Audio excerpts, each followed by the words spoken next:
The tires of my rental car crunched over the packed snow lining the driveway of our suburban Chicago home. 7:18 p.m. The flight from Seattle had been delayed, and all I could think about for the last 3 hours was the promise I'd made to my 6-year-old daughter. Lily, I'll be home to tuck you in. Baby girl, I promise. A pang of guilt shot through me. I'd missed bedtime. The house, a 2-story colonial that had always felt like a sanctuary, blazed with light, casting warm, deceptive rectangles onto the frosty lawn. For a brief second, I smiled. David must have waited up. I hauled my suitcase out of the trunk, the wheels grinding against the ice. The frigid February air bit at my cheeks, a stark contrast to the controlled climate I'd been in for the past week. All I wanted was a hot shower, to peek in on Lily, and collapse into bed next to my husband. But as I reached the front door, I heard it, not the quiet hum of the television or the sound of David moving around. It was laughter, loud, raucous laughter, punctuated by the high-pitched shrieks of children. My key was halfway to the lock when I paused. It didn't sound like just David. I pushed the door open, and the wave of heat and noise hit me like a physical force. The air was thick with the greasy smell of pepperoni pizza and something richer, like garlic bread. My suitcase thudded against the doorframe. The scene in our open-plan living room was one of controlled chaos. The coffee table, the one David and I had bought on a weekend trip to Vermont, was littered with pizza boxes, red Solo cups, and crumpled napkins. My husband, David, was leaned back on the sofa, a bottle of craft beer dangling from his fingers, and sitting right next to him, her shoulder brushing his, was my stepsister, Chloe, on the floor. Her 5-year-old twins, Brayden and Kaylee, were tearing through wrapping paper and boxes, new, expensive-looking toys. A remote-controlled car zipped past my feet. Harper, David's voice was a little too loud, a little too bright. He set his beer down too quickly, foam sloshing over his hand. You're home early. My flight got in at 6:40. It's after 7, I said, my voice flat. My eyes scanned the room, past the mess, past Chloe's smug smile, past David's guilty expression. Where's Lily? Oh, she's around here somewhere, David said, waving a dismissive hand. He stood up, trying to block my view of the room, probably hiding. You know how she gets when the twins are over. Didn't want to share her new stuff. Chloe gave a tinkling laugh that set my teeth on edge. Don't be silly, David. Lily's just shy. The kids were just playing. Right, guys? The twins ignored her, fighting over a toy robot. A cold knot tightened in my stomach. Something was wrong, terribly wrong. Lily wasn't just shy. She was sensitive, and she'd never been comfortable with Chloe's boisterous kids, who treated our house and her things like a personal playground. Playing? I dropped my carry-on bag. It looks like a bomb went off in here. Where is my daughter? David? Harper. Relax, he said, stepping closer, his voice dropping into the patronizing tone I'd come to despise. You're jet-lagged. You're overreacting. She's fine. She's probably in her room. I just got off a 2-hour flight. David, I'm not jet-lagged. I'm asking you a simple question. Where is Lily? Chloe sighed dramatically. See, David, this is what I was talking about. Always so tense. No wonder the poor kid is so high-strung. I ignored her. My gaze locked on David. The genial mask he'd been wearing slipped, and I saw a flash of the irritation he'd been trying to hide. I don't know. Harper. She was here a minute ago. She'll turn up. Come on, have some pizza. Chloe brought it from that new place you wanted to try. The blatant lie. I hated that chain pizza. And the utter lack of concern in his voice sent a jolt of pure adrenaline through me. I pushed past him, my heart hammering against my ribs. Lily? I called out, my voice sharp with panic. I checked the downstairs bathroom. Empty. I took the stairs 2 at a time, my travel-weary, legs burning.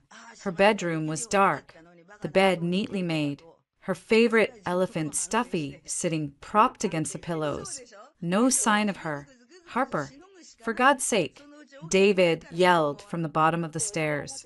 Will you calm down? You're making a scene.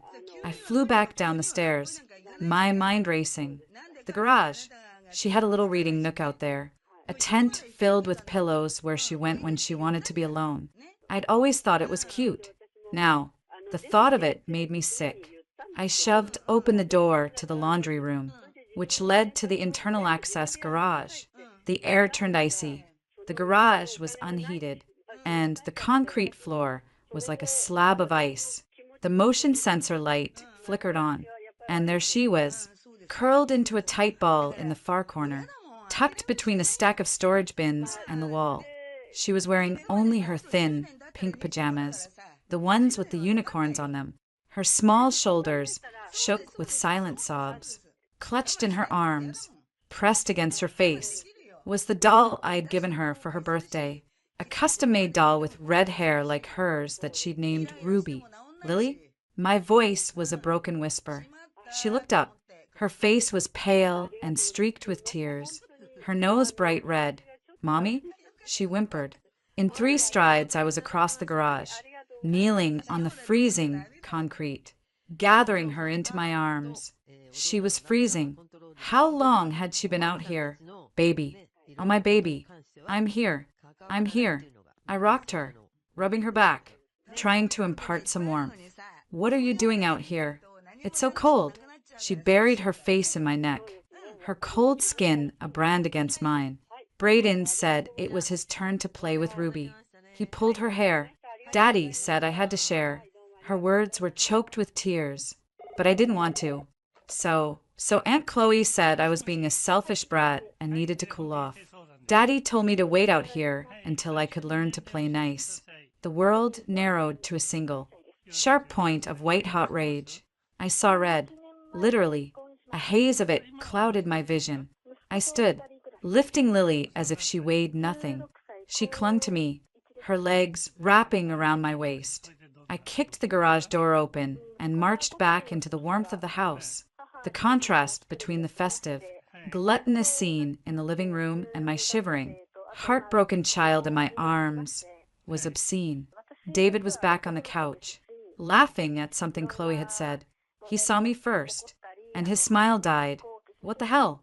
Harper? He started. See, I told you she was in the garage. David, I said, my voice dangerously low and steady. The unheated garage, in her pajamas, because your girlfriend thought she needed to cool off. And you let it happen. Chloe had the audacity to look offended. Girlfriend? Excuse me? I was just trying to help. The child needs to learn she can't always have her way.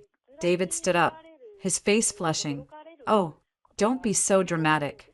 Harper, it's a garage, not a Siberian gulag. She's fine. Look at her. She's fine. You're always coddling her. This is why she's so fragile. I looked from his defensive, angry face to Chloe's smug one. I looked at the mess, the pizza, the beer. I felt Lily's tiny body trembling against mine. And in that moment, something inside me broke, not shattered into pieces, but solidified, turned to ice and iron. Get out, I said to Chloe. What? You heard me. Take your kids and your garbage and get out of my house. Now, David threw his hands up. You can't talk to her like that. This is my house. Too, is it? I took a step toward him, and for the first time in our marriage, he actually took a step back. Is this what you call a home? Where your daughter is banished to a freezing garage while you entertain your mistress?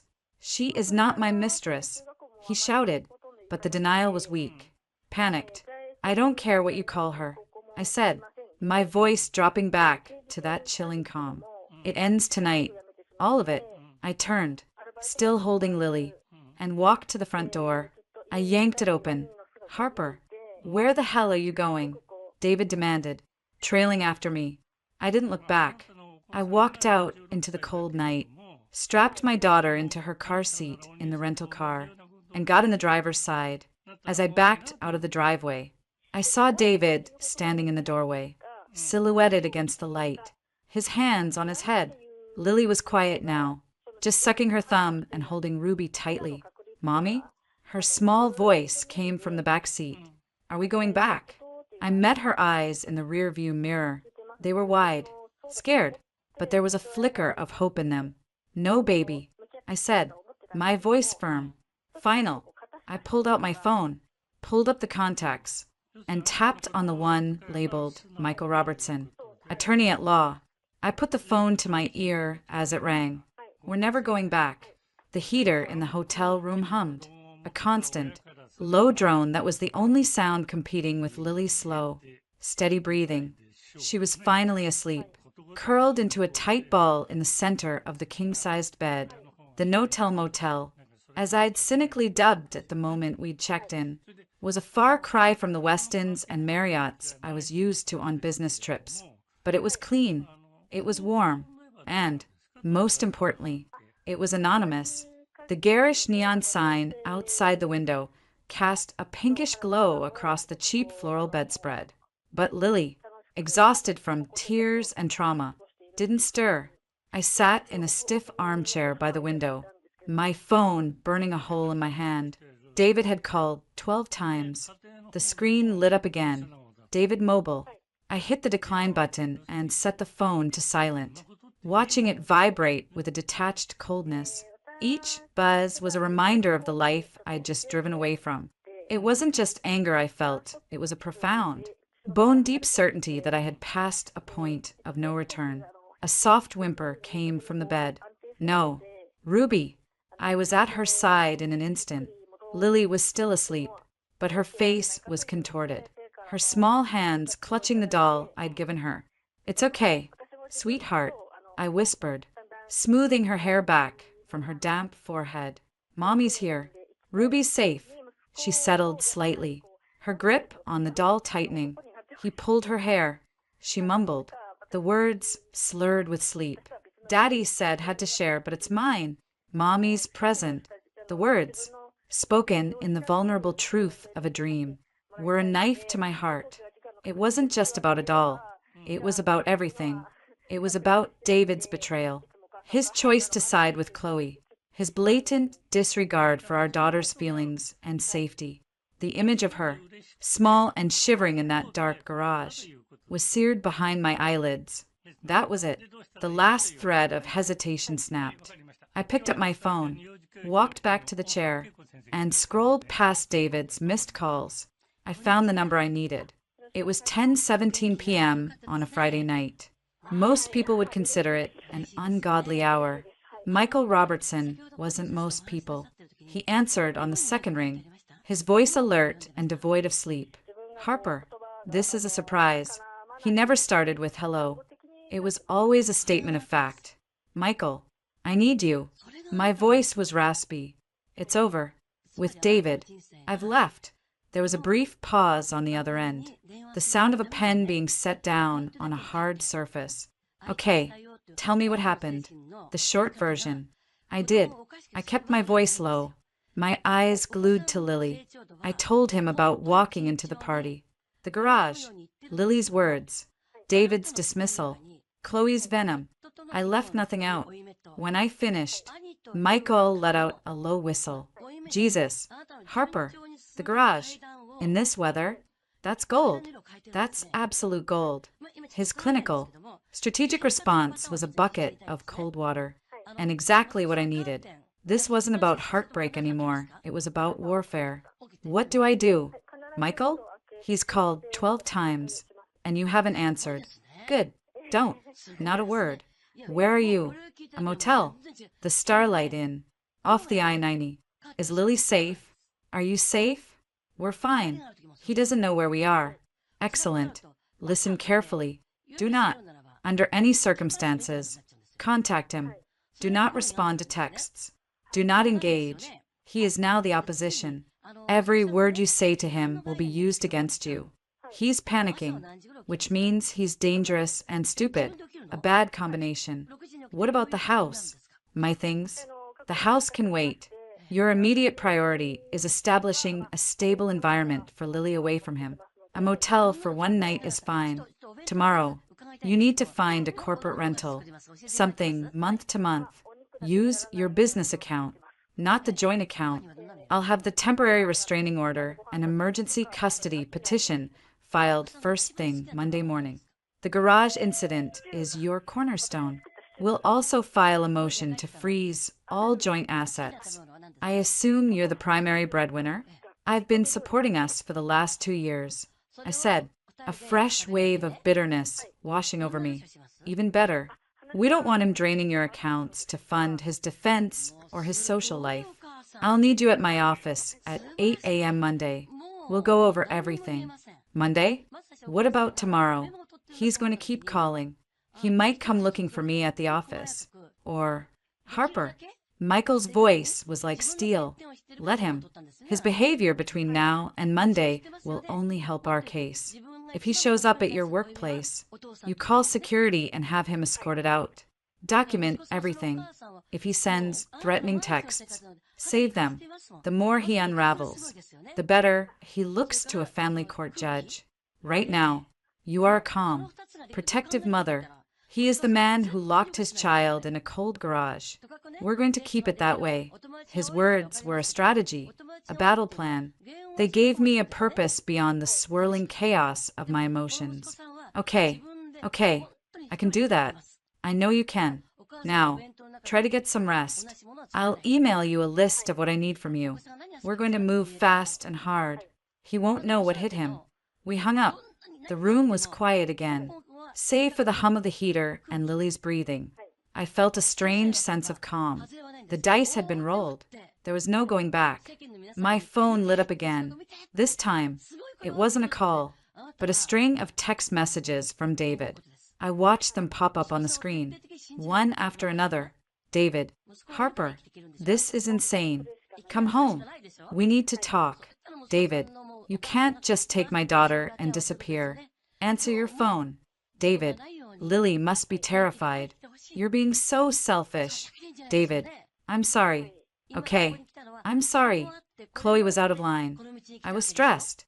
Just come home. David, if you don't answer, I'm calling the police. I'll report the car stolen. The last one sent a jolt of fear through me, but I remembered Michael's words. He's panicking. Dangerous and stupid that I took a screenshot of the messages, especially the threat about the police. Then, I opened a new email to Michael, attached the screenshot, and typed a single line. He's threatening to call the police. Latest texts for your records. The response was almost immediate. Perfect. Let him. It's an empty threat. The car is a rental under your business account. Go to sleep. I put the phone down. I looked at my daughter, sleeping peacefully, Ruby held securely in her arms. I thought of David, alone in that big, messy house, probably on his third or fourth beer, raging at my silence. For the first time in years, I felt a sense of power. I was no longer reacting to his drama. I was directing my own life. I crawled into the bed, next to Lily, careful not to wake her.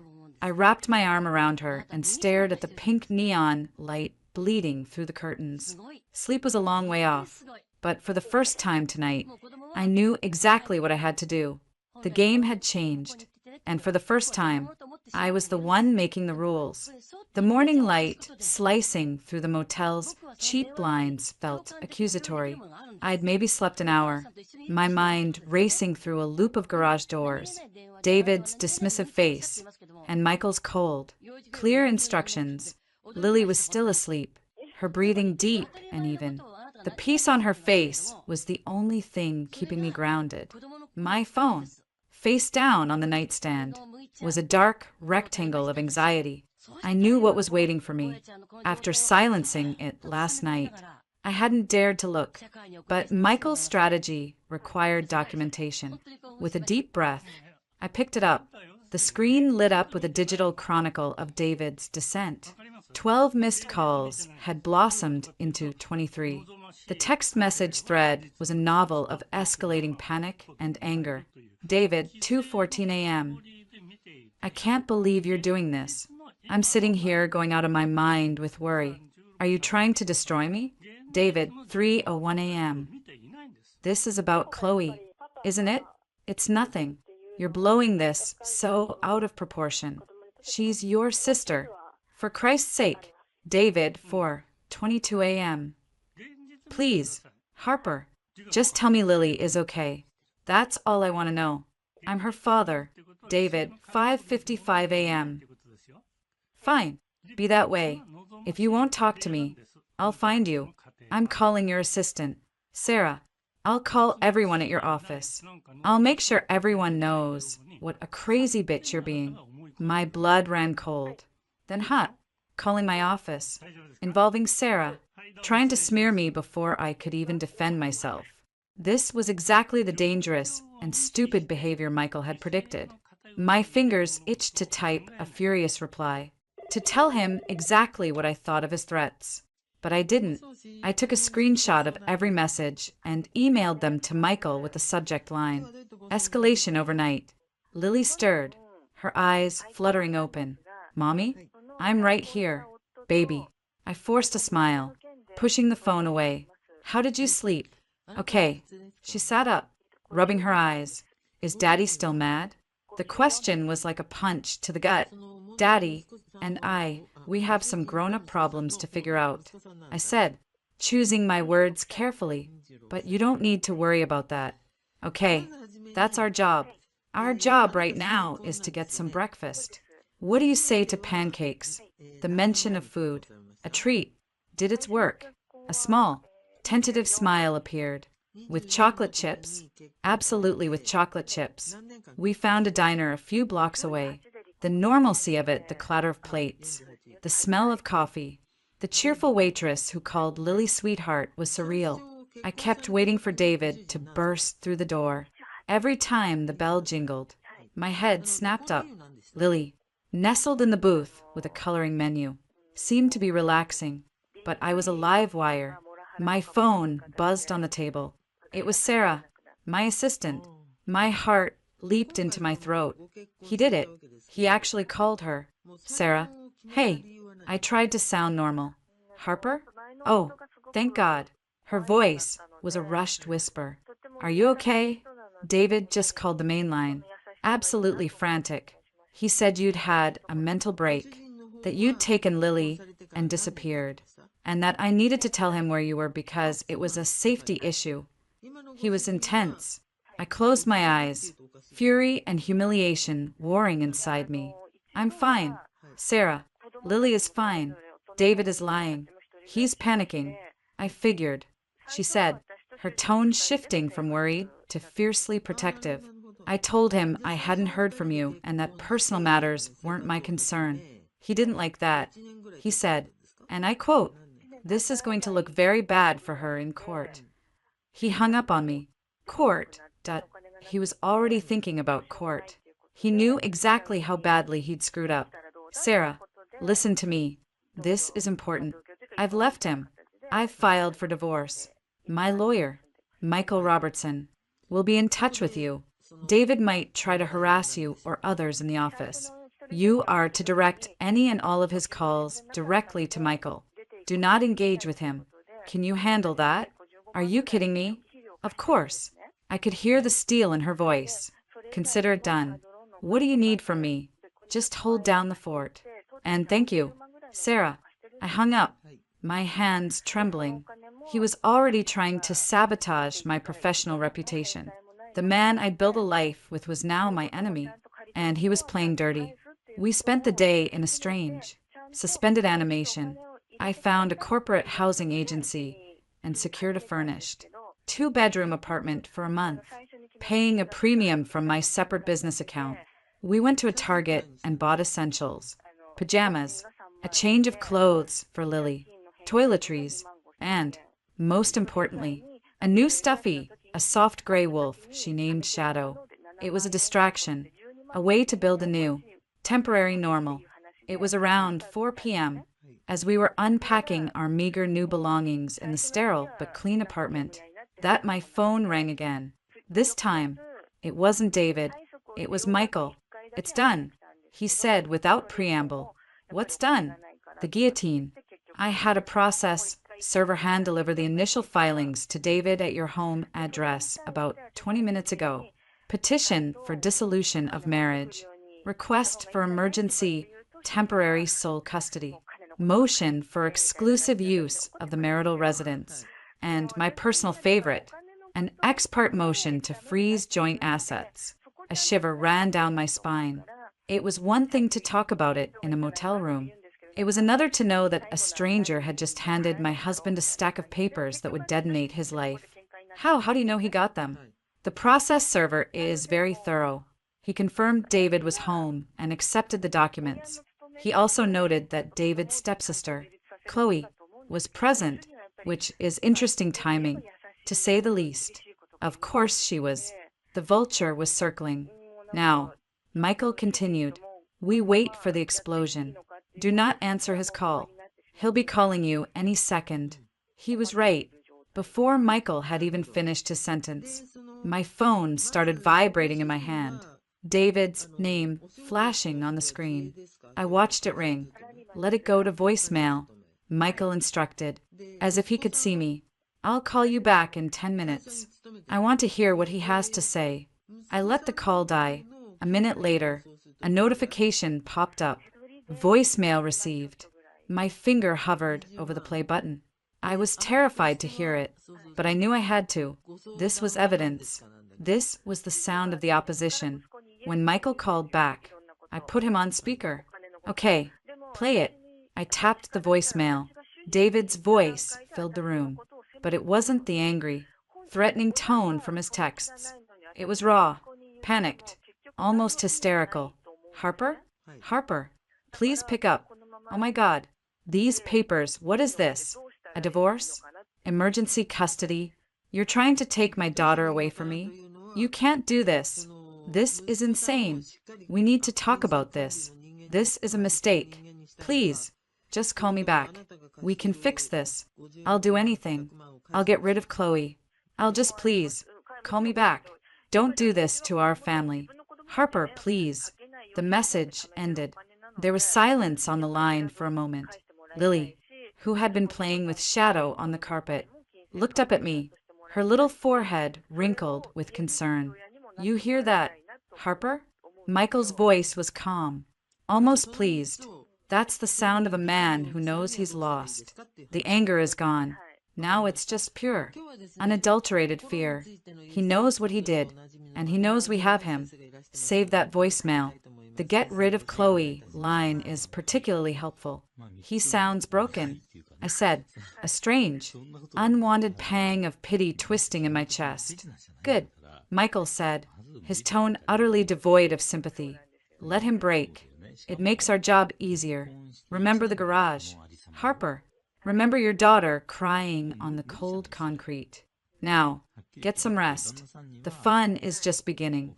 The line went dead. I looked at Lily, who was now hugging her new wolf tightly. David's desperate voice still echoed in the quiet apartment. The guillotine had fallen. The battle was officially joined. And for the first time, I truly understood. There would be no mercy. The new apartment felt less like a sanctuary and more like a bunker. The silence was heavy, broken only by the hum of the refrigerator and the distant sound of traffic. Lily, emotionally spent from the upheaval, had fallen into an exhausted nap on the bed. Shadow the wolf clutched in her arms. I was a taut wire, jumping at every creak of the floorboards. My phone a live grenade in my pocket. David's desperate voicemail played on a loop in my mind. "I'll get rid of Chloe." The words should have felt like a victory. Instead, they felt hollow. A sharp, insistent buzz from the intercom by the door made me start. My heart hammered against my ribs. David, that he'd found us. How? I hadn't told anyone this address except the corporate housing agency and Michael. I crept to the intercom screen, my hand trembling. The figure on the grainy video feed wasn't David. It was a woman. Chloe. She stood there, arms crossed, a petulant frown on her face as she jabbed the buzzer again. Rage, white hot and immediate. burned away the fear. How dare she? How dare she show up here? I almost didn't press the talk button. Michael's voice echoed in my head. Do not engage, but a colder, more calculating part of me took over. She was here, alone. This was an opportunity. I hit the button. What do you want, Chloe? Her head snapped up, looking for the camera. Harper, let me in. We need to talk. We have nothing to talk about. Leave. It's about David, she said, her voice taking on a wheedling tone. He's a mess. You're destroying him. Just let me come up for 5 minutes. For old time's sake. Old time's sake. The audacity was breathtaking.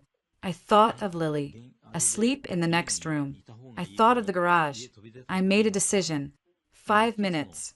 If you cause a scene, I'm calling the police. I buzzed her in. My fingers flew over my phone screen, opening the voice memo app and hitting record. I slid the phone into the pocket of my jeans, the microphone grill facing out. Then I unlocked the door and stood back, my arms crossed, a mirror of her own defensive posture. She walked in, her eyes scanning the sparse, impersonal apartment with open disdain. Charming. This is what you're choosing over your beautiful home. What do you want? Chloe, your 5 minutes started the second you stepped off the elevator. She turned to face me, dropping the fake concern. You need to call off your lawyer. This has gone far enough.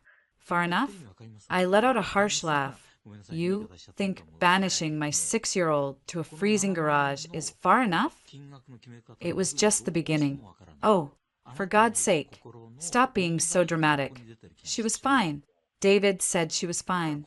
You're just using this as an excuse because you're jealous. The word hung in the air. Ugly and predictable. Jealous? Of what? Exactly? A unemployed man who prioritizes his whatever you are over his own daughter? Her face flushed. He's not unemployed. He's between opportunities. And I'm the one who's been there for him. While you were off playing corporate big shot, I was the one listening to him, supporting him. You never appreciated him. This was a well-worn argument. One David had thrown at me a dozen times, but hearing it from her lips made the betrayal fresh. So supporting him means letting him neglect his child? Interesting definition. He doesn't neglect her. He loves Lily. This legal bullshit. She gestured wildly. Emergency custody, freezing accounts. That's your world. Harper, you're cold. Vicious world. You're trying to buy her, just like you try to buy everything. I'm protecting her. From him. And from you. She took a step closer, her eyes glittering with malice. You know, this isn't going to work the way you think it is. That house? You think you'll just kick him out? He put money into that house. He's entitled to it. Ah, there it was. The real reason for the visit. Not concern for David. Concern for her meal ticket. The down payment was for my inheritance. The mortgage is in my name. David's investment was a few $1,000s for a patio he never finished. He's not entitled to anything. We'll see what a judge says. She sneered. A judge might be very interested to know what a distant, workaholic mother you are. How you're never home. How unstable this is for a child. I stared at her, the pieces clicking into place. This was their plan. They had no real defense, so they would go on the attack. They would try to paint me as the unfit parent. You're going to perjure yourself in a court of law for a man who, according to his voicemail an hour ago, is already ready to get rid of Chloe to save his own skin? The color drained from her face. It was a direct hit. She hadn't known about the voicemail. She recovered quickly, but the crack was there. He's upset. He doesn't mean that. He loves me. You're just a bump in the road. A bump in the road. I repeated softly. I walked to the door and opened it. Your 5 minutes are up. Get out. She didn't move. You're making a huge mistake. You're going to regret this. The only thing I regret, I said, my voice low and steady, is ever letting you into my life. Now get out before I make that call to the police. She shot me one last, venomous look and swept out into the hallway. I slammed the door shut. locking the deadbolt with a satisfying clunk. I leaned against the wood, my legs suddenly weak. I pulled the phone from my pocket and stopped the recording. I played back the last few seconds. You're going to perjure yourself? He's upset. He doesn't mean that. He loves me. You're just a bump in the road. It was all there. Her admission of their relationship. Her threat to lie in court. Her desperation.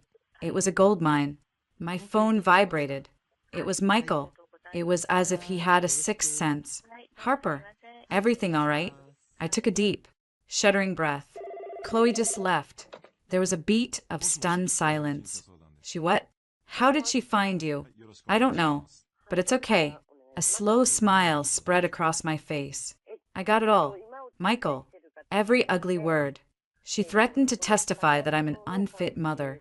She admitted to the affair. She even talked about the house. It's all on a recording. The silence on the other end was longer this time. And when Michael spoke, his voice was filled with a kind of professional awe. Harper Sterling, you magnificent bitch. Email me that file. Right now. Do not speak to anyone else. This changes everything.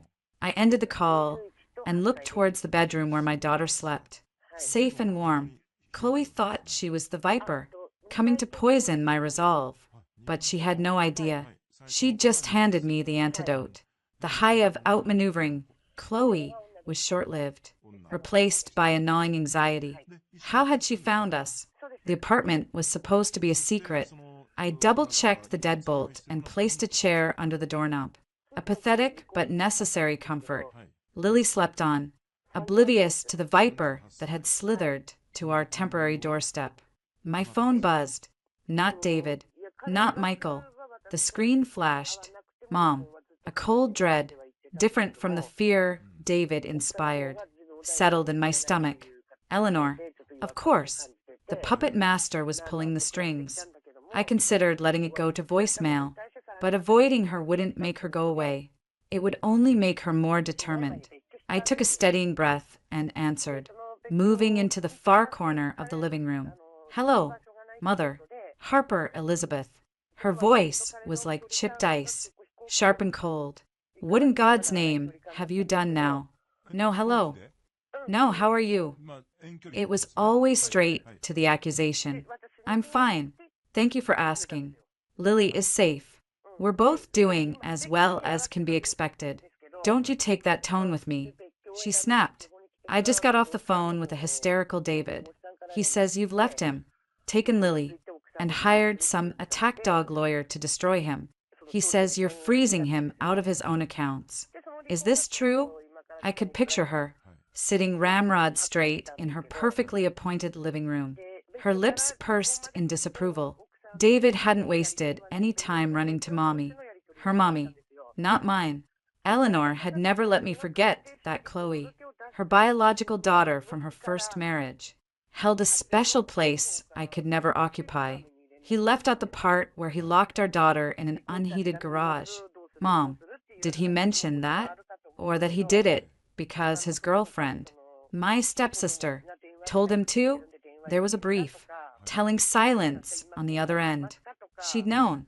David or Chloe had already fed her their version, and the garage had been conveniently edited out. That's not what happened, she said, her voice losing a fraction of its certainty. Chloe said Lily was having a tantrum. She needed a timeout. David was just being a father. A timeout? In a 40-degree garage? In her pajamas? Is that the new parenting style you endorse? My voice was rising, but I couldn't help it. The lifetime of always being the one at fault, the one who overreacted, came bubbling to the surface. Harper, you are always so dramatic. You're blowing this entire situation out of proportion. Chloe was only trying to help. She's family. She is not my family. The words exploded out of me. A decade of resentment finally breaking free. And she is sleeping with my husband. Does that sound like helpful family behavior to you? Don't be crude, Eleanor said, her voice dripping with disdain. David is a good man, a good provider. A good provider? I let out a bitter laugh that bordered on hysterical. He hasn't held a steady job in 2 years. Mother, I am the provider. I pay the mortgage. I put food on the table, while he and your precious Chloe feast on it and throw my child out into the cold. You see, this is what I'm talking about. Her tone shifted, becoming the long-suffering martyr. This bitterness, this love of conflict. You've always been this way, ever since you were a little girl. You could never just let things be. You have to stir the pot, create drama. You're pushing everyone away. Harper, first your father, now David. Soon, you'll have no one but yourself to blame when you're all alone.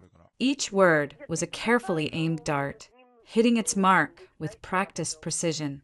The old wounds, the ones from a childhood of being told I was too loud, too emotional, too much, began to throb. Is that what you called to tell me? That this is my fault? I asked, my voice now dangerously quiet. I called to talk some sense into you. For Lily's sake, you are tearing this family apart.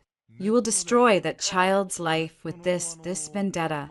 David is willing to forgive you, to take you back if you just stop this nonsense. Forgive me? The sheer, breathtaking audacity of it left me speechless for a moment. There is nothing for him to forgive. I am not coming back. And if you think for 1 second that I would ever let Lily near that man or Chloe again, you are delusional. Then you leave me no choice. Eleanor said, her voice turning formal and cold. If you persist in this, I will have no option but to support David and Chloe. I will testify to your unstable nature.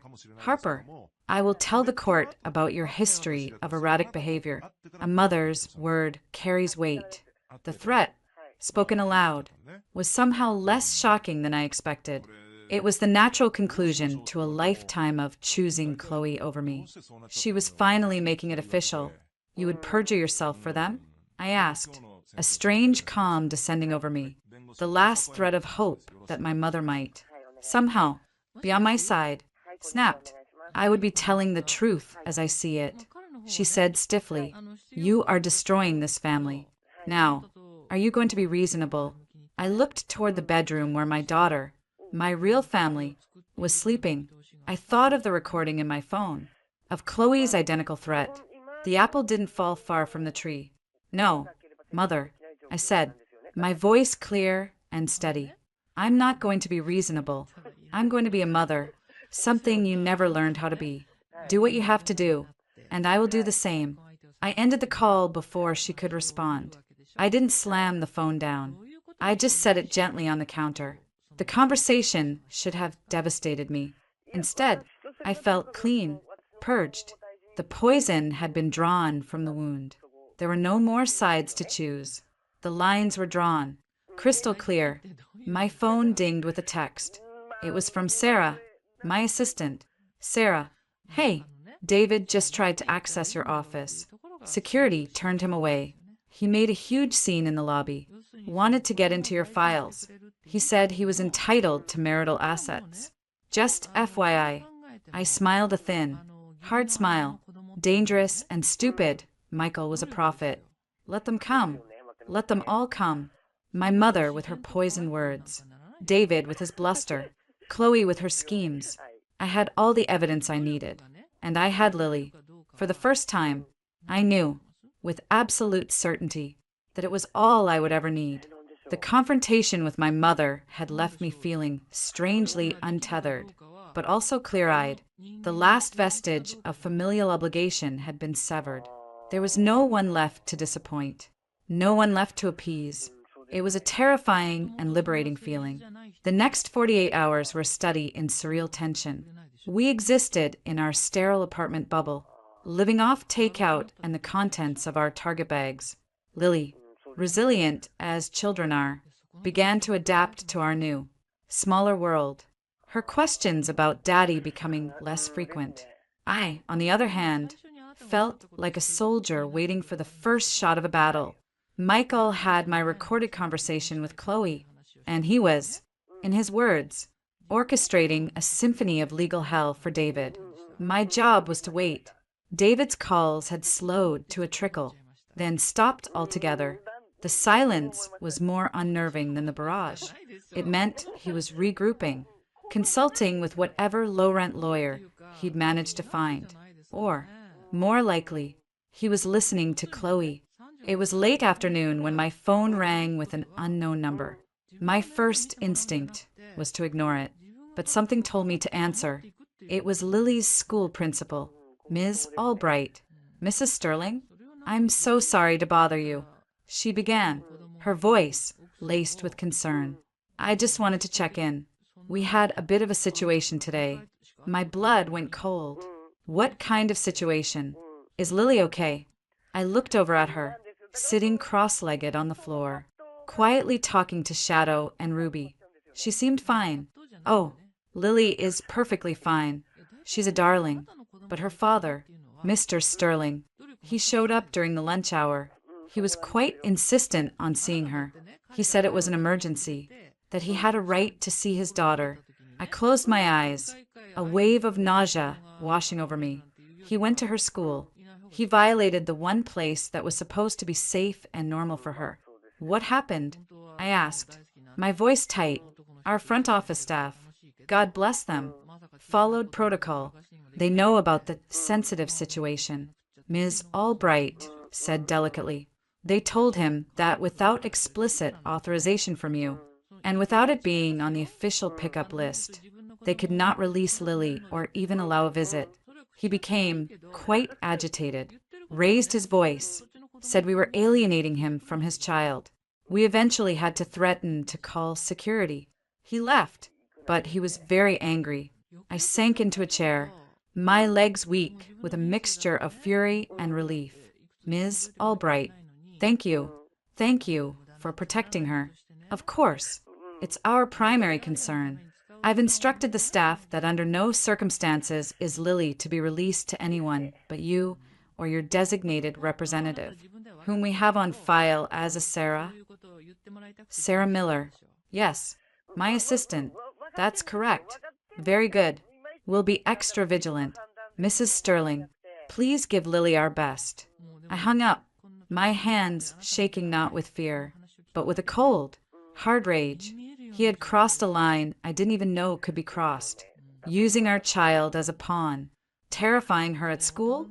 I immediately called Michael. He went to her school. I said the second he picked up, dispensing with any greeting. "I know," Michael replied, his voice grim. "I just got off the phone with opposing counsel, a guy named Frank Donnelly, a real bottom feeder. They've filed an emergency motion of their own." "On what grounds?" I demanded, my voice rising. "On the grounds that the school wouldn't let him harass his daughter? On the grounds of parental alienation." Michael said, smoothly, "They're claiming you've unlawfully withheld the child, that you're psychologically manipulative, and that David's attempt to see his daughter at school was a reasonable act of a concerned father being blocked at every turn. They've requested an emergency hearing for tomorrow morning to grant David temporary shared custody." The world tilted on its axis. The sheer, breathtaking gall of it. Helix her in a garage. He brings his mistress into our home. Heterize her at school. And I'm the one being accused of alienation? They can't be serious. I whispered. "Oh, they're dead serious. It's a classic move. Go on the offensive. Make you look like the hysterical, vengeful ex. But here's the beautiful part. Harper, they have no idea about the recording." A slow, understanding dawned on me. The hearing, it's a trap. For them. Michael hummed, a sound of pure satisfaction. "Frank Donnelly is already boasting about how he's going to expose you as an unfit mother. He's demanding I produce you and the child in court tomorrow at 9 a.m. He thinks he's walking into an easy win, and we're going to let him think that."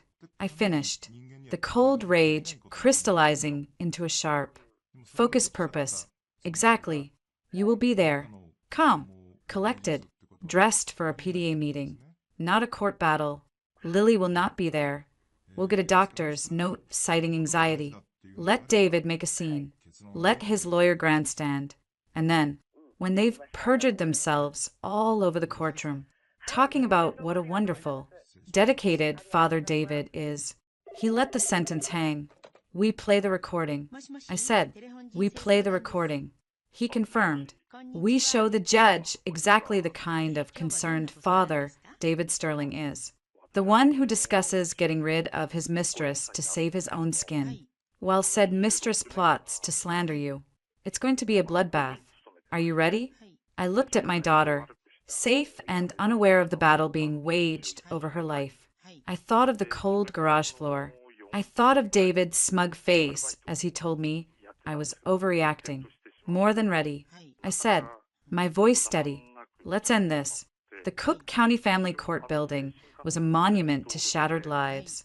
The air smelled of stale coffee, industrial cleaner, and despair. I sat next to Michael at a polished wooden table, my hands clasped tightly in my lap to keep them from shaking. I had followed his instructions to the letter. A simple, conservative navy blue dress, minimal makeup, hair pulled back in a neat ponytail. I looked like the picture of a responsible, respectable mother. Inside, I was a roiling storm of fear and fury. Michael was a study in calm, reviewing notes on a legal pad as if he were waiting for a bus. Remember, he murmured without looking up. Let them talk, no matter what they say. You look at me or the judge. Do not react to David. Do not look at him. The door at the back of the courtroom swung open, and David walked in with his lawyer. Frank Donnelly was exactly as Michael had described, a rumpled man in an ill-fitting suit, with a combative glint in his eye. David, however, was a shock. He looked terrible. His clothes were wrinkled. His face was pale and puffy from lack of sleep, and his eyes had a wild, desperate look. He scanned the room, and his gaze locked onto me. It was a look of pure, unadulterated hatred. I forced my eyes down to my hands, my heart hammering. The bailiff announced the Honorable Judge Cynthia Moore, a stern-faced woman with sharp eyes who took her seat with an air of weary authority. "Good morning," she said, her voice cutting through the tense silence. "We're here on the matter of Sterling. Petition for emergency temporary orders. Mr. Donnelly, you filed the motion. Make your case. Be brief." Frank Donnelly stood up, oozing a false sincerity. "Thank you, Your Honor. This is a simple, tragic case of parental alienation. My client, David Sterling, is a devoted father who has been cruelly cut off from his 6-year-old daughter, Lily, for the past 5 days. His wife, Harper Sterling, in a fit of pique over a minor marital disagreement, has absconded with the child, refuses to communicate, and has frozen all joint assets, leaving my client destitute. He painted a picture of a loving father driven to desperation. He described David's visit to the school as a heartbroken father's attempt to ensure his daughter's well-being, and characterized my refusal to communicate as a calculated effort to poison the child against her father.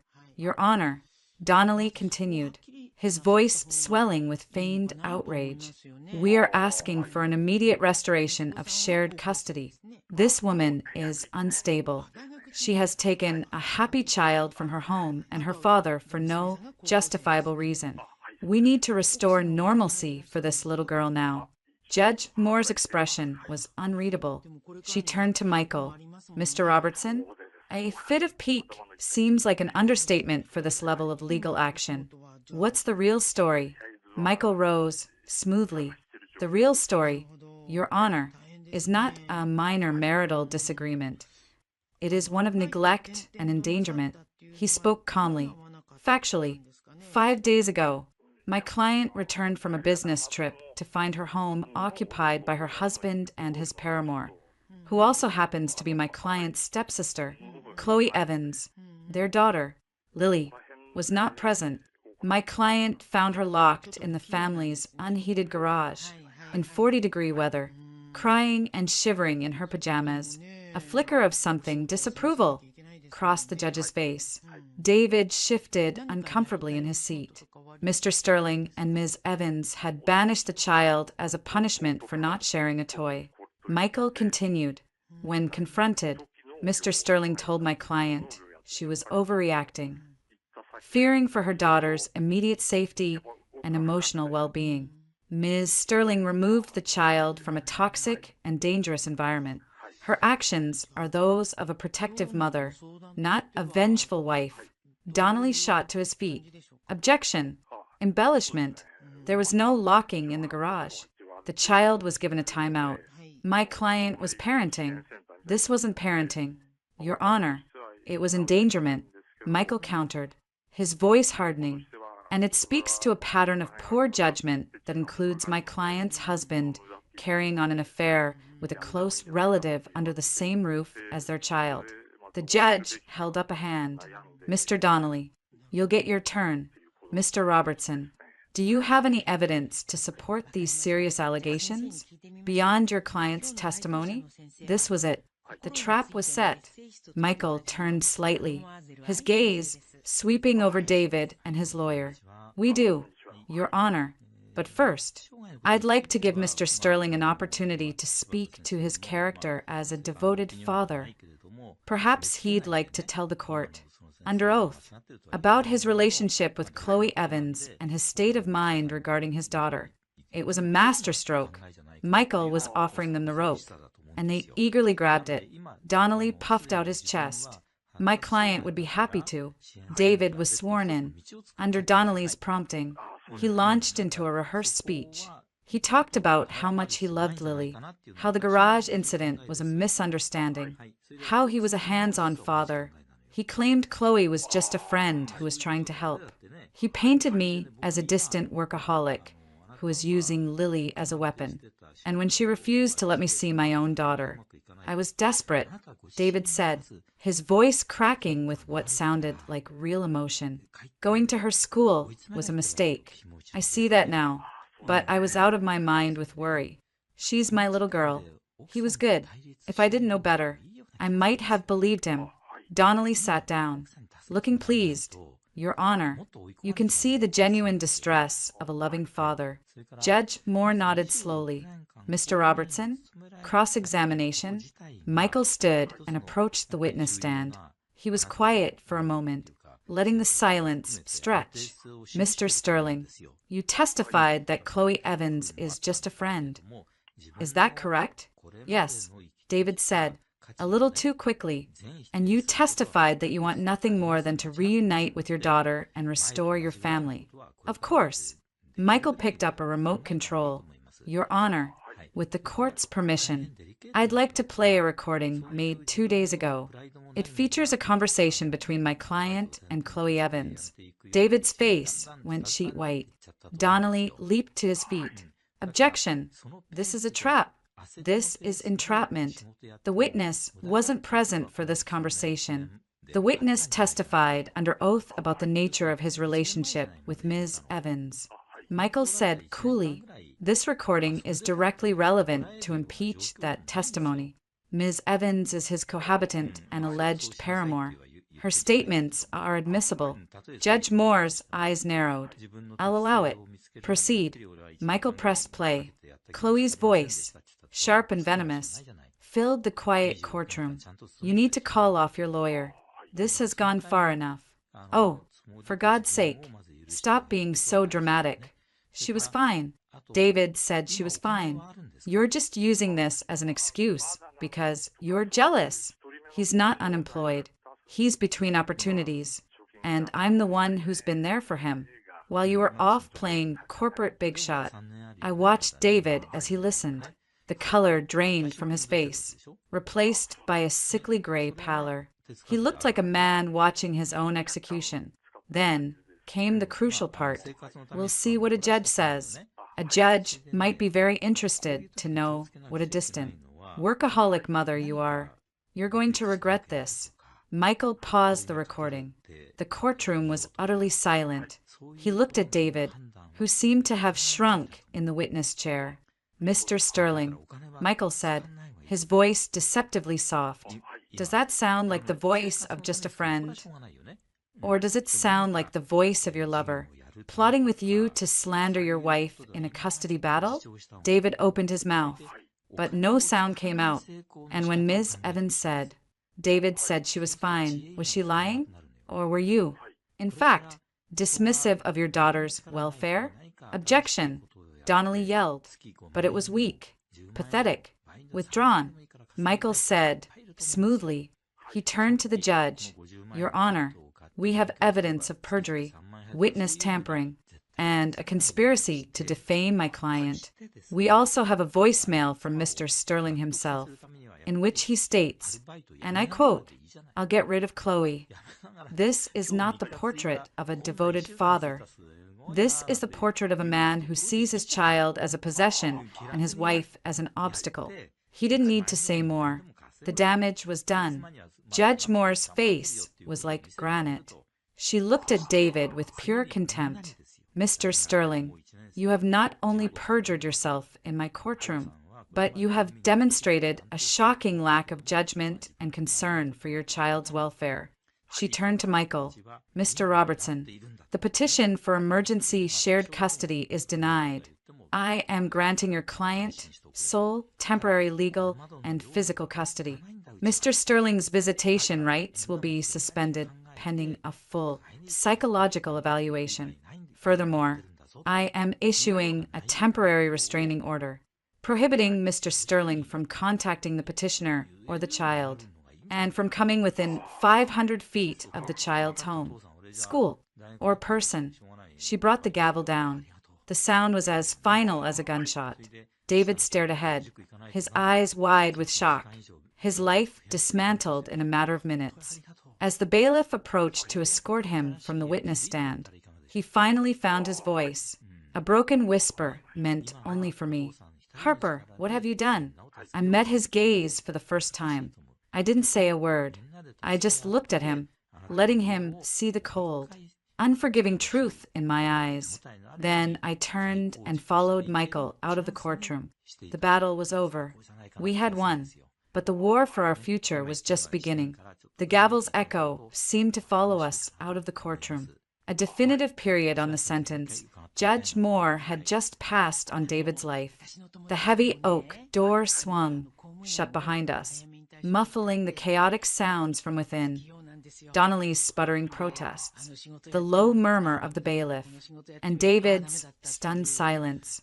Out in the brightly lit, impersonal hallway, the world felt jarringly normal.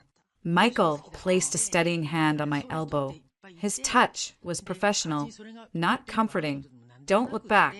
Walk straight to the elevators. My legs felt like rubber. The adrenaline that had sustained me through the hearing now draining away, leaving me shaky and hollow. We didn't speak until the elevator doors slid closed, enclosing us in a sterile metal box. He perjured himself.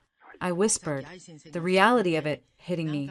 On the stand, he looked the judge in the eye and lied. They always do, Michael said, his voice devoid of triumph. It was a simple statement of fact. Arrogance and desperation are a toxic mix. They think they're smarter than the system. He glanced at his reflection in the elevator doors, adjusting his tie. Donnelly is a fool. He walked his client right off a cliff. The restraining order, the psychological evaluation. I leaned against the wall. It's really over. For now, Michael corrected, ever the pragmatist. This is a temporary order. The full divorce and permanent custody will take months. But we've set the tone. David Sterling is now, in the eyes of the court, an unfit parent and a perjurer. It will be a steep, expensive uphill battle for him to change that perception. One I doubt he has the resources or the patience to fight. The elevator dinged, and we stepped out into the bustling main lobby. I half expected to see David waiting for us, a final, desperate confrontation. But the lobby was just full of strangers going about their legal business. My phone, silenced for the hearing, now vibrated incessantly in my purse. I pulled it out, a flood of notifications, missed calls from unknown numbers, probably reporters already, a string of texts from Sarah, thinking of you today, let me know how it goes, and then one from a number I didn't recognize. I opened it. Unknown. You vicious cunt. You'll pay for this. It had to be Chloe. The message was a puff of smoke, a pathetic attempt to sting me. It didn't. After the courtroom, it felt insignificant. I showed the phone to Michael. Block the number, he said without even reading it, and forward it to me. It's a violation of the restraining order by proxy. We'll add it to the file. As we stepped out into the pale afternoon sunlight, my own phone rang. It was the landline from my mother's house. I stared at it. The puppet master had undoubtedly heard the news. I let it go to voicemail. Michael walked me to my car. Go home to Lily. Act normal. This is a victory. Harper, a big one. But the most important thing you can do now is be a stable, present mother.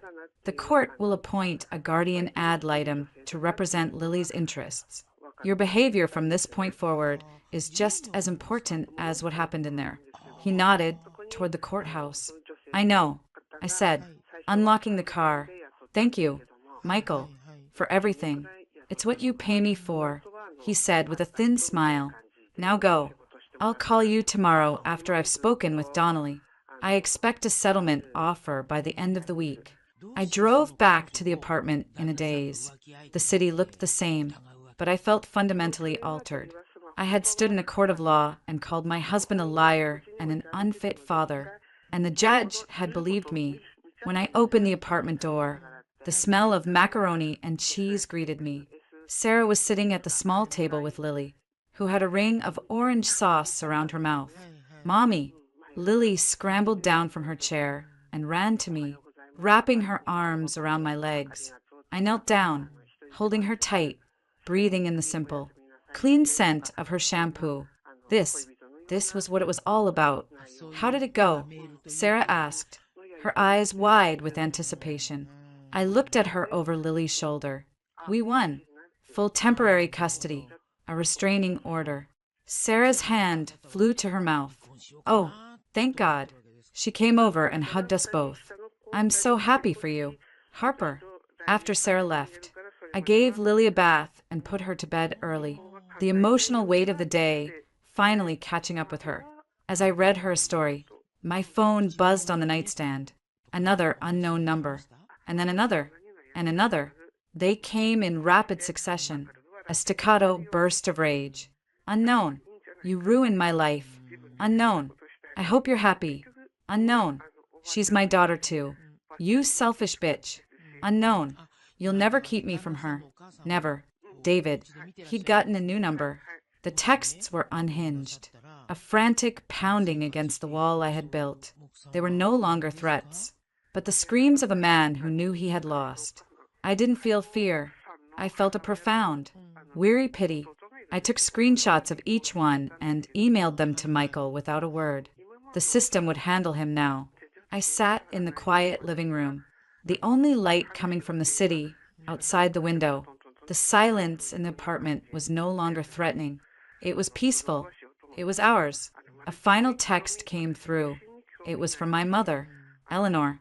What you did to that poor man today is unforgivable. You have truly become a monster. Don't bother calling. I didn't reply. I simply deleted the message.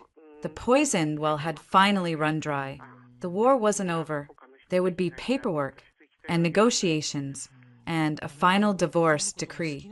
But the battle for my daughter's safety, for our freedom, was won. I had looked the monster in the eye, and the monster had blinked. I picked up my phone and scrolled to a number I knew by heart. It was time to start thinking about a new home, a new life, far away from Chicago, from courtrooms, and from the ghosts of a marriage that had turned to ice in a cold garage. For the first time in a long time, the future felt like a promise, not a threat. The victory in court brought a fragile, temporary peace. The barrage of texts from David's new number ceased after Michael's paralegal sent a terse cease and desist letter, threatening immediate contempt charges. The silence from my mother was absolute. It was a clean break, surgically executed by the law. Lily started sleeping through the night again. The haunted look in her eyes began to fade, replaced by the simple joy of a trip to the park or a new book. We were building a new rhythm in our small apartment, a quiet life, But Michael's work was far from over. Custody is one thing. He told me during one of our daily check-in calls. The financials are another. We need a full forensic accounting. David had access to your accounts for years. We need to see where the money really went. A few days later, a large cardboard box arrived via courier. It contained what the court had compelled David to produce, a disorganized heap of bank statements, credit card bills, and tax returns from the last 5 years. That evening, after putting Lily to bed, I poured a glass of wine, spread the documents across the living room floor, and began the grim archaeology of my failed marriage. It was a numbing exercise. The evidence of David's spending was everywhere. Charges for high-end restaurants, electronic stores, and men's boutiques on afternoons. I knew he was supposed to be job hunting, but it was the larger, recurring transfers that caught my eye. For the past 18 months, $2,500 had been siphoned from our joint savings account on the first of every month. The recipient was listed as DLS Holdings, LLC. I'd never heard of it. I called Sarah. She was a whiz with corporate registries. Hey, can you do me a huge favor? Look up a company for me. DLS Holdings, LLC. I heard her typing. Sure thing. Give me a sec. Okay. Weird. It's a Delaware shell corporation. Registered agent is a law firm in Wilmington. The listed principal is David Sterling. My blood ran cold. What? Are you sure? Positive. David Sterling. Harper, what is this? I don't know. I said, my mind racing. But I'm going to find out. The next morning, I went to the storage unit where I'd hastily dumped a few boxes of my office things from the house. Buried under old notebooks and presentation folders was my old laptop, the one I'd used before the company issued me a new one. I'd let David use it occasionally to update his resume. A sick feeling settled in my stomach. I took it back to the apartment, plugged it in, and held my breath as it whirred to life. I navigated through old files, my pulse quickening, and then I found it, a folder simply labeled DLS. Inside was a single Excel spreadsheet, password protected. I tried every password I could think of. Lily's name and birthday, his old football number. Chloe, nothing. Then, on a whim, I typed Freedom 55, the name of a ridiculous get-rich-quick scheme he'd been obsessed with a few years back. The file opened. It was a ledger, a detailed, meticulous record of every dollar that had flowed through DLS Holdings. The $2,500 monthly transfers were there, labeled as owner's draw, but they were a pittance compared to the other entries. There were massive outgoing wires, tens of thousands of dollars at a time, all going to the same recipient, Lakeside Retreats, LLC. The memos were chilling. Unit 7 renovation, marketing retainer, Chloe, project management fee, Lakeside Retreats. It sounded familiar. Then I remembered. Months ago, Chloe had been buzzing about a can't-miss investment opportunity, a luxury vacation property development near Lake Geneva, Wisconsin. She'd tried to get me to invest. I'd dismissed it as one of her many pipe dreams. David had shown no interest at the time, or so he'd said. He hadn't just been stealing from me. He'd been funding Chloe's fantasy with my money and listing her as a paid project manager. The sheer scale of the embezzlement made me dizzy. It was over $200,000. My hands were shaking as I called Michael. I didn't even say hello. I found it. He's been embezzling for over a year. He set up a shell company and has been funneling our money into a vacation property with Chloe. There was a long, appreciative silence on the other end of the line. Harper Sterling, Michael said, his voice filled with a kind of grim awe. You are a gift that keeps on giving. How much? Over 200,000, maybe more. There are wires to a company called Lakeside Retreats. Lakeside Retreats? Michael's tone sharpened. I've heard that name. Hold on. I heard the rustle of papers. Yes, there was a small piece in the business section a few months back. The principal was indicted for securities fraud. The whole project is a sham. It's a Ponzi scheme. The room tilted. David hadn't just been stealing from me. He'd been throwing my money into a black hole. A criminal enterprise run by Chloe's brilliant business partner. Michael, this is federal, he said, his voice crisp with excitement. Wire fraud, mail fraud, possibly money laundering. This is no longer a simple divorce case. Harper, this is a criminal investigation. I need you to email me that file immediately. Do not touch the laptop again. Then, I need you to come to my office. We have to call the FBI. I sank into a chair, the laptop glowing ominously on the table in front of me. David's desperation after the court hearing took on a new, terrifying dimension. It wasn't just about losing his daughter or his home. It was about avoiding prison. He hadn't just been a neglectful husband and father. He was a criminal, and I was holding the evidence that could put him away for a very long time. The quiet life I'd been building felt more fragile than ever. The monster wasn't just defeated, it was cornered. And a cornered animal is the most dangerous kind of all. The week that followed the discovery of the ledger was a whirlwind of quiet, terrifying activity. Michael, true to his word, had contacts at the FBI's Chicago field office. 2 agents, a serious-faced man named Greco and a sharp-eyed woman named Ishikawa, came to Michael's office to take my statement and a copy of the hard drive. They were polite, professional, and asked questions that made my blood run cold. Did you have any knowledge of DLS holdings prior to this discovery? Mrs. Sterling, to your knowledge, was your husband involved in any other business ventures with Chloe Evans? Did he ever express concern about the source of funds for the Lakeside Retreats project? The answer to everything was a resounding, stomach-churning no. Each question hammered home the scale of David's deception. This wasn't a marital spat anymore. I was now a witness in a federal fraud case against my soon-to-be ex-husband. Michael's strategy shifted immediately. The divorce proceedings were put on a back burner. The priority was now the criminal case. Let the FBI turn the screws. He advised, the stronger their case, the more leverage we have for the divorce. He'll be begging for a plea deal that includes signing over his parental rights. We were playing a dangerous waiting game. I tried to maintain a sense of normalcy for Lily, but the undercurrent of anxiety was constant. Every unknown number on my phone made me jump.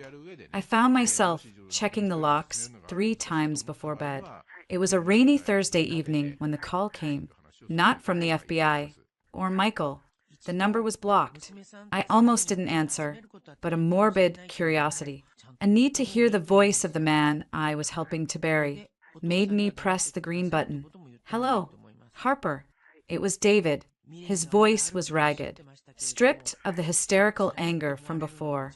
It was the flat, hollow tone of utter defeat. We need to talk. Please. There's nothing to talk about. David, you know you're not supposed to contact me. Please, he begged, the word cracking. 5 minutes. That's all I ask. I know about the FBI. Harper, I know you talked to them. A jolt of fear shot through me. How did he know? I have nothing to say to you. Then just listen. He pleaded, a desperate edge returning to his voice. Meet me, somewhere public, the parking garage under your building. I'll be in my car. You can stand outside. You'll be safe. Just please, let me see your face. Let me try to explain. It was a colossally stupid idea. Michael would have an aneurysm, but a part of me wanted to see him broken. I wanted to look him in the eye and know that he understood the totality of his loss. 5 minutes, I said coldly, and if you take 1 step out of your car, I scream and call 911. I didn't give him time to respond. I hung up, my heart thudding against my ribs. I texted Sarah, who was in the next room reading to Lily, stepping out for 5 minutes. David is in the parking garage. If I'm not back in 10, call 911. Then I called Michael. It went straight to voicemail. I left a rushed message. Michael, it's Harper. David just called. He knows about the FBI. He's downstairs in the parking garage. I'm going down to meet him. It's a public place.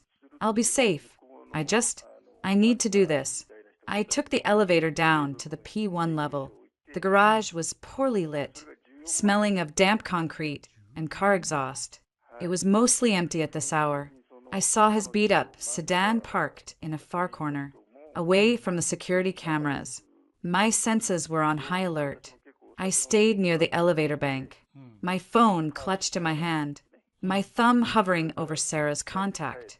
The driver's side door opened and David got out. He looked worse than he had in court. He'd lost weight. His clothes hung off him.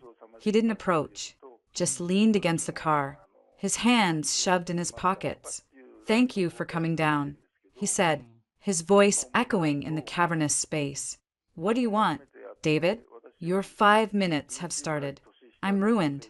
"Harper," he said, his eyes pleading. "The FBI, they're going to indict me. I'm going to go to prison. You should have thought of that before you stole $250,000. I said, my voice icy. "It was Chloe," he burst out, the dam breaking. "It was all her idea. The shell company, the Lakeside project. She said it was a sure thing. She said we'd double our money in 6 months. I was just trying to provide for us, for you and Lily." I stared at him, disgusted. Even now, at the end, he was blaming her. "You were providing by stealing from me? By locking our daughter in a garage? Don't you dare try to paint this as some noble effort. You were greedy and stupid." His shoulders slumped. I know I screwed up. I'm sorry. I'm so sorry. Harper." He took a half step forward. I took a step back, toward the elevator. He stopped, holding up his hands. "Please, you have to help me. Talk to the FBI. Tell them it was a misunderstanding, that you authorized the transfers. If you do that, if you just say it was a marital thing, they'll drop the case." The audacity of the request took my breath away. "You want me to commit perjury? To take the fall for your crime? Are you insane? It's the only way." He cried, his voice cracking. "Don't you see? If I go to prison, I have nothing left to lose. I'll fight you for Lily until my dying breath. I'll drag you through hell. But if you help me, I'll sign whatever you want. The divorce, custody, everything. I'll walk away. You'll never see me again." It was a threat and a plea, wrapped in one, a cornered animal. Indeed, I looked at this broken man, trying to bargain with a life he had already shattered. Any last shred of pity I might have felt evaporated.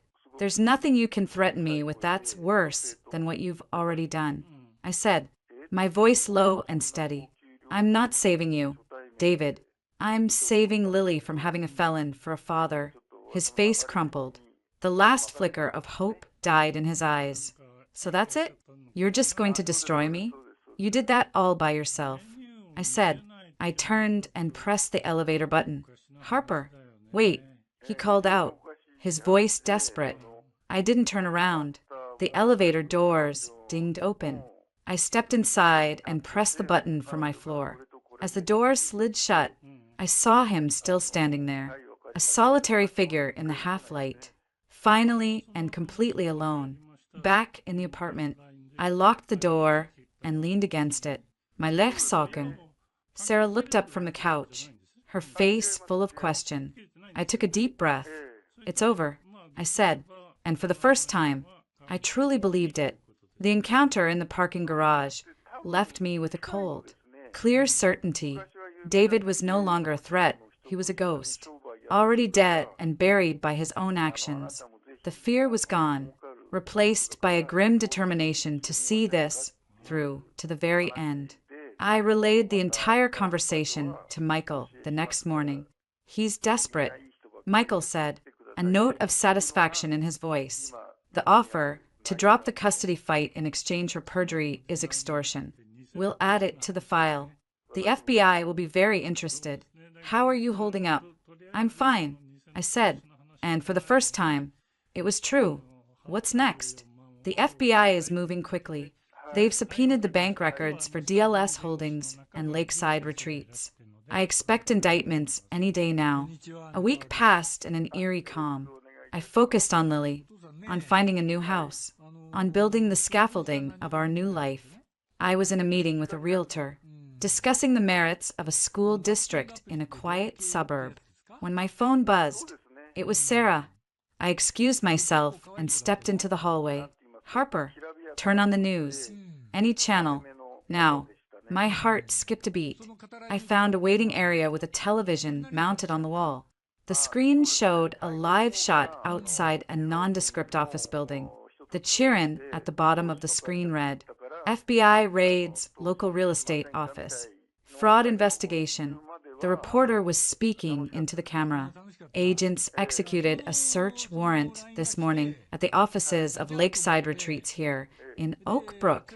This comes as part of an ongoing investigation into an alleged multi-million-dollar Ponzi scheme targeting investors. We're told arrests are imminent. The screen split, showing a second live feed. My blood ran cold. It was my house, our house, the one I'd fled weeks ago. Two black SUVs were parked haphazardly in the driveway. As I watched, two figures were led out of the front door in handcuffs. David and Chloe. They were flanked by stone-faced FBI agents. David kept his head down, his shoulders slumped, trying to hide his face from the cameras. Chloe, however, was a different story. Her hair was a mess, her face contorted in fury. She was struggling against the agent holding her arm, yelling something that the microphone didn't pick up. She looked wild, unhinged. The reporter's voice was excited, and in a stunning parallel development, FBI agents have just taken two individuals into custody at this North Shore home in connection with the Lakeside Retreats case. We've identified them as David Sterling and Chloe Evans. Sources tell us they are facing charges of wire fraud, mail fraud, and conspiracy. I stood there, frozen, watching the life I'd left behind disintegrate on national television. It was over, truly over. My phone rang. It was Michael. I assume you're watching. I am. I whispered. Good. Don't say a word to anyone. No comments to reporters. I'll release a brief statement on your behalf, expressing your shock and full cooperation with authorities. This is the best possible outcome for us. Harper. He won't be fighting for custody from a federal detention center. The screen cut to a press conference.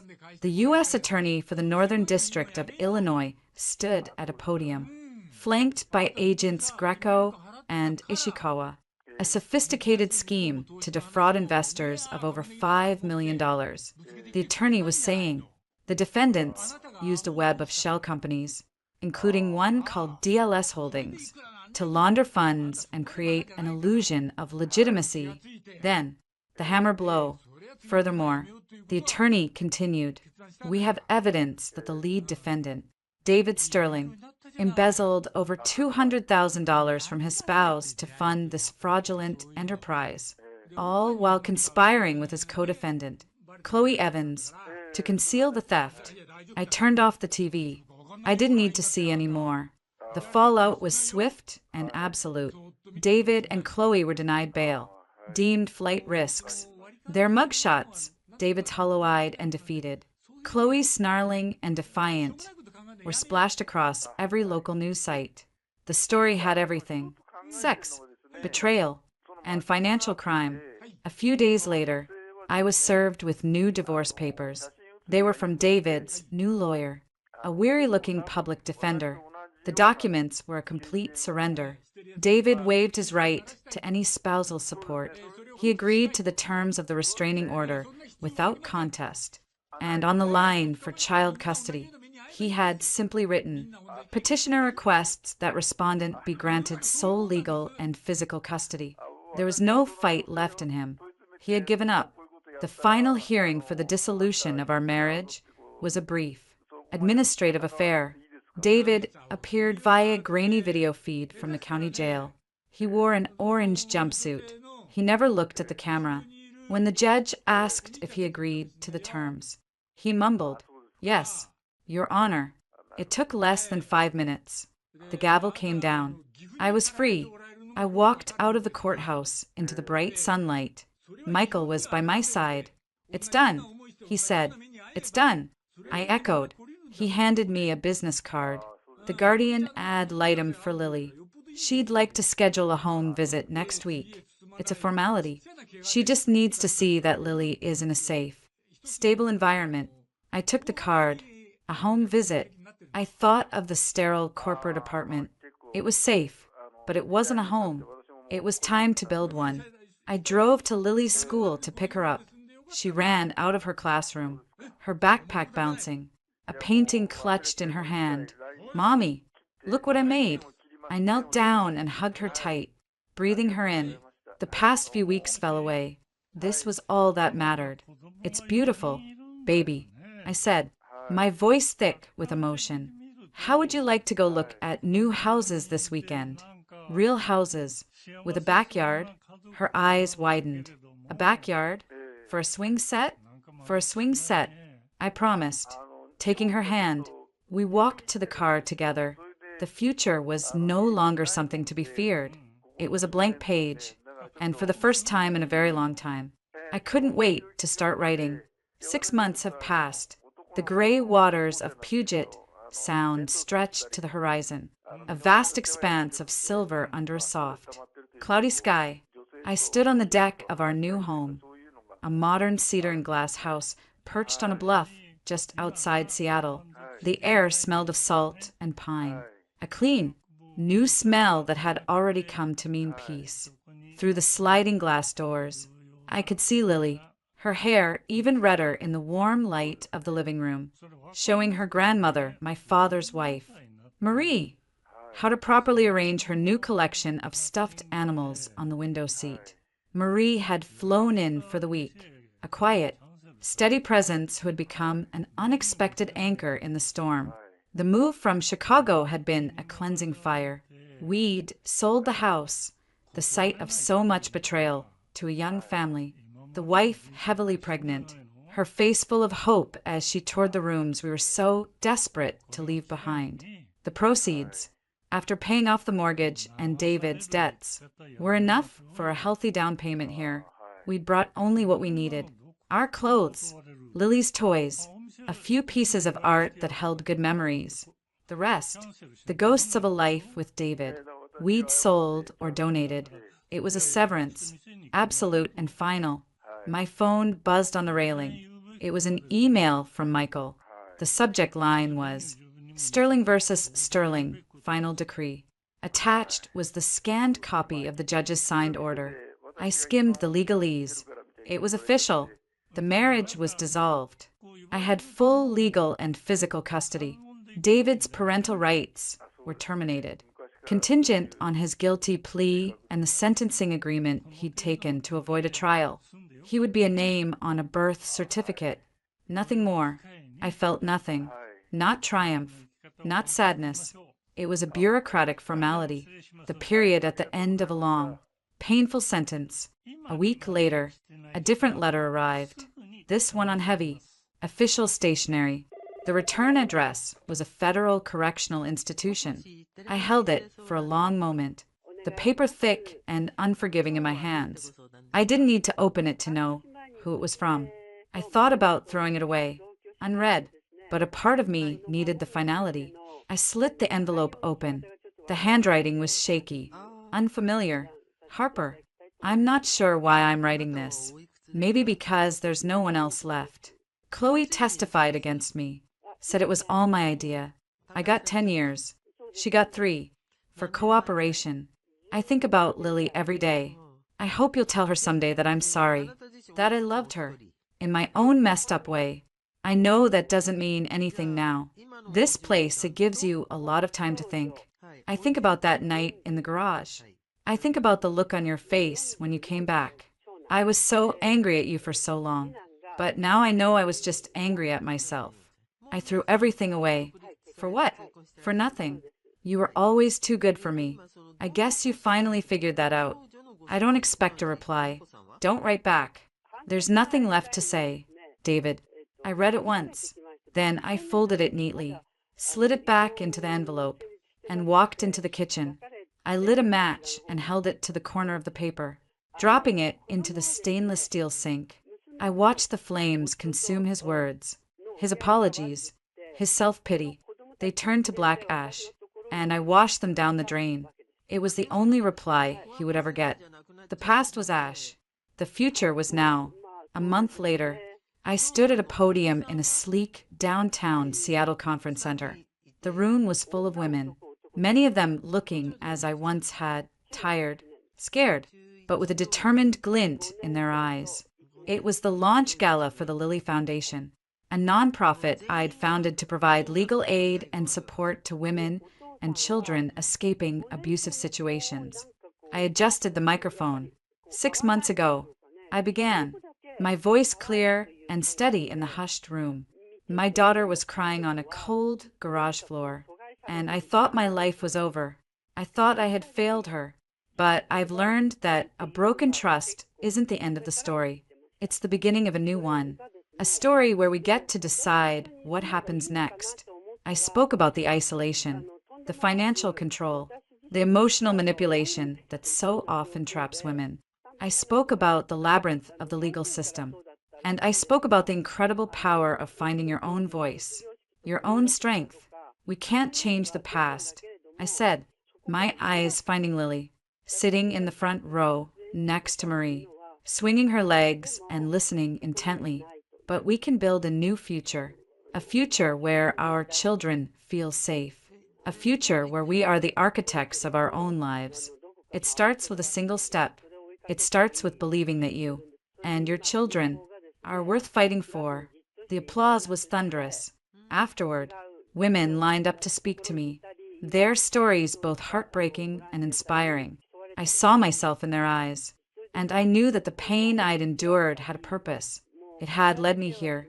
The next day was a bright, crisp Saturday. Lily and I drove to Elke Beach, the Seattle skyline glittering across the water. We took off our shoes and walked along the shore. The cold sand firm beneath our feet. The wind whipped our hair, and Lily laughed, a pure, joyful sound that was the greatest victory of all. She ran ahead, chasing the seagulls, then ran back to me, her cheeks pink. She slipped her small, cold hand into mine. "Mommy?" she said, looking up at me, her eyes the color of the sea. "Yes, baby, I like it here," she said simply. "It's peaceful." I squeezed her hand, my heart so full I thought it might burst. "Me too, sweetheart, me too." We walked in silence for a while, watching the waves roll in and out. "Mommy, are we ever going to see Daddy again?" The question didn't shock me. I'd been waiting for it. I knelt down in the sand, so I was at her eye level. "No, honey, probably not. Daddy made some very bad choices, and he has to stay away now, so we can be safe and happy." She thought about this. Her little forehead wrinkled. Then she nodded, a serious, accepting gesture. "Okay." She looked out at the water, at the endless possibility of the horizon. "I like it better with just us." Tears pricked my eyes, but they were tears of relief, of joy. "Me too. Lily Bud, just us is perfect." She let go of my hand and ran toward the water's edge, her arms spread wide as if to embrace the whole world. I stood up, wrapping my arms around myself, and watched her. The journey had been hell, but it had brought us here, to this moment of perfect, hard-won peace. The past was a closed door. The future was this wide, open beach, this beautiful, resilient child, and the quiet, unshakable knowledge that we were, finally and forever, free.